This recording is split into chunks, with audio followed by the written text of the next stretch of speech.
ऐसा लगने लगे कि हाँ बहुत कष्ट है, कर्जा भी बढ़ गया, तकलीफ़ें भी बढ़ गई, बहुत दुख भी बढ़ रहा है, कहीं परिवार सही नहीं चल रहा है, तो प्रयास करते रहा करो। हफ्ते में एक बार एक चावल का दाना जल के पात्र में डाल लिया, एक काली मिर्च जल के पात्र में डाल ली और उस जल को ले गए, थोड़ा सा चंदन का छींटा डाल दिया, ले जाकर शिव जी को समर्पित कर दिया। शंकर को जल चढ़ाने के लिए 5 स्थान हैं जहाँ शिव को जल चढ़ाया जाता है और शंकर उस जल को स्वीकार करते हैं, जिसको पंचगंगा कहा गया। 5 स्थान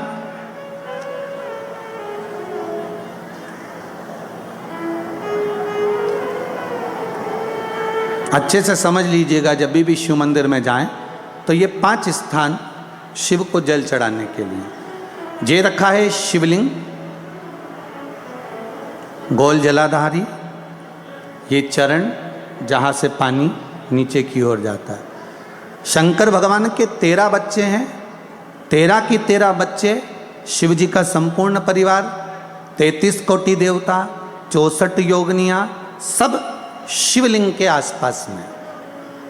आप शंकर जी के मंदिर में जाकर ये कभी ना विचार करना कि पार्वती जी को ढूंढना पड़ेगा या गणेश जी को ढूंढना पड़ेगा या कार्तिकेय जी को ढूंढना पड़ेगा या भैरव को ढूंढना पड़ेगा। हमें शंकर के मंदिर में जाकर किसी देवता को ढूंढने की जरूरत नहीं है। जहाँ शंकर भगवान का शिवलिंग रखा हुआ है वो माता जी का हस्तकमल है, माता पार्वती जी का स्थान है। जहाँ शिवलिंग रखा है वो शंकर भगवान है। जहाँ जलाधारी है उस जलाधारी के पास में जहाँ पानी बहता है बीच में अशोक सुंदरी का स्थान है। जहाँ से पानी बह रहा है उसका राइट भाग वहाँ गणेश जी का स्थान है, लेफ्ट भाग कार्तिकेय जी का स्थान है। शंकर भगवान के ऊपर जो जल गिर रहा है वो शंकर भगवान की 5 लड़कियाँ, जया, विषहरा, शामलीबारी, दौतली, देव, ये शंकर जी की 5 बेटियाँ ऊपर हैं। जहाँ से पानी बहकर उस निकासी से, जहाँ नाली बनी रहती है, पानी जहाँ से निकलकर बाहर मंदिर के जा रहा है वो 33 कोटि देवताओं का स्थान है। इसलिए सारे मंदिरों की परिक्रमा हो सकती है पर शंकर जी के मंदिर की परिक्रमा नहीं करते, क्योंकि वो जल जो जा रहा है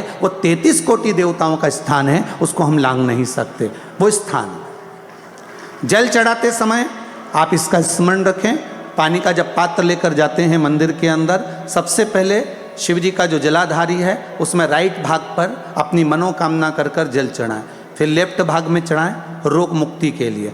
अशोक सुंदरी की जगह पर चढ़ाएं, ये 3रा स्थान। 4था स्थान माता पार्वती जी का जो कटी भाग है जहाँ पर शिवलिंग रखा हुआ है उस भाग पर जल चढ़ाएं, 4था भाग। 5वां भाग शंकर जी के ऊपर चढ़ाएं। ये 5 जगह पर जल क्रम वाइज चढ़ाएं। आप लोग जाते हो डायरेक्ट जाकर शंकर जी पे जल उंडेल कर आ जाते हो,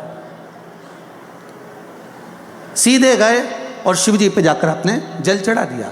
हमारे यहाँ शास्त्र कहता है जैसे अपन देवताओं की पूजन करते हैं तो पंडित जी सबसे पहले पूजन किसकी कराते हैं? जम के बोलो जरा, गणेश जी की। गणेश जी के बाद पूजन कराते कराते कराते कराते कराते कराते आगे के सारे देवता कराते कराते कराते कराते फिर मूल पूजन पर पहुँचते हैं। आप डायरेक्ट मूल पूजन पे पहुँच जाते हो।